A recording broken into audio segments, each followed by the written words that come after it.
दोस्तों आज का वीडियो बहुत ही महत्वपूर्ण है। ये वीडियो उन लोगों के लिए है जो कानून के और ज़मीन के जानकार हैं, जो ज़मीन से संबंधित जानकारी रखना चाहते हैं। ये जो इस वीडियो में मैं बात करूंगा दाखिल खारिज से संबंधित। देखिए, जब दाखिल खारिज किसी ज़मीन का नहीं होता है या रिजेक्ट हो जाता है तो दाखिल खारिज कैसे करवाते हैं। और कई लोगों का प्रश्न था कि यूपीजेडएलआर एक्ट की धारा 229 बी और यूपीआरसी की धारा 144 के बारे में बात करें। ठीक है, तो यही मैं आपको पूर्ण विवरण से समझाऊंगा। जब आपका दाखिल खारिज कहीं ना हो तो अंतिम अवसर क्या होता है और ये धाराएं क्या हैं। ठीक है, इससे पहले मैं आपसे कहूंगा यदि आपका कोई भी प्रश्न है, फोन पर सलाह लेना चाहते हैं तो आप कालवी4 ऐप के थ्रू मुझसे सलाह ले सकते हैं। इस ऐप की लिंक वीडियो की डिस्क्रिप्शन में हमने दे रखी है। चलिए आते हैं अपने टॉपिक पर, यूपीजेडएलआर एक्ट की धारा 229 के बारे में। देखिए दोस्तों, सबसे पहले मैं आपको बता दूं कि यदि आपने कोई भी जमीन की रजिस्ट्री करवाई है तो बैनामा करवाने के बाद सामान्यतः प्रक्रिया होती है कि यूपीआरसी उत्तर प्रदेश राजस्व संहिता 2006 की धारा 34-35 के अंतर्गत कार्रवाई करके आप वो जमीन अपने नाम दाखिल खारिज करवा लेते हैं और फर्द खतौनी में आपका नाम आने लगता है।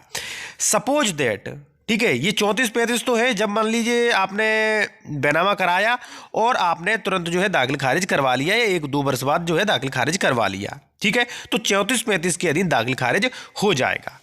अब बात आती है कि भाई कि 229 बी क्या है, धारा 144 क्या है, तो इसे भी समझ लीजिए। देखिए, यदि मान लीजिए आपने 15 साल पहले या 10 साल पहले आपने कोई जमीन जो थी वो रजिस्ट्री करवाई थी, मान लीजिए 5 बीघा जमीन आपके पिताजी ने 15 साल पहले ली थी, पिताजी एक्सपायर हो गए, 15-20 साल हो गए, दाखिल खारिज आपने करवाया नहीं, तो ऐसी कंडीशन में आपको उत्तर प्रदेश राजस्व संहिता की धारा 144 के अंतर्गत खातेदारक द्वारा घोषणात्मक वाद लाया जाएगा।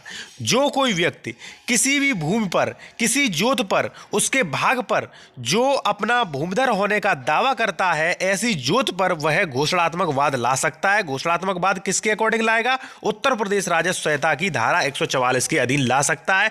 इसके बाद उस जमीन का दाखिल खारिज हो सकता है। इसमें पक्षकार जो है वो राज्य और ग्राम पंचायत को पक्षकार बनाया जाता है, घोषणात्मक वाद होता है। देखिए, मैं आपको फिर एक बार समझा दूं कि धारा, पहली बात तो यदि मान लीजिए आपने टाइम पे समय रहते दाखिल खारिज करवा लिया तो 34-35 में हो जाएगा। यदि मान लीजिए 15-20 साल हो गए, तहसीलदार ने मान लीजिए आपका दाखिल खारिज करने से इंकार कर दिया तो वो धारा 144 के अकॉर्डिंग होगा। यानी कि आपको, यदि आप उस जमीन के दावेदार अपने आप को कह रहे हैं, आप उसको अपनी जमीन होने का दावा कर रहे हैं, तो धारा 144 के अकॉर्डिंग आप घोषणात्मक वाद लाएं, उसके बाद वो जमीन आपके नाम दाखिल खारिज हो जाएगी। अब आपका सवाल होगा कि भाई धारा 229 बी क्या है, ये यूपीजेडएलआर एक्ट की धारा 29 बी क्या होती है।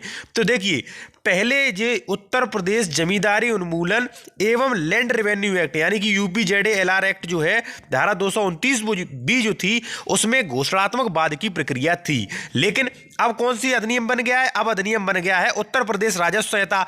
तो ये 229 बी जो है वो अब धारा 144 बना दी गई है। इसमें कोई भी परेशान होने की बात नहीं है।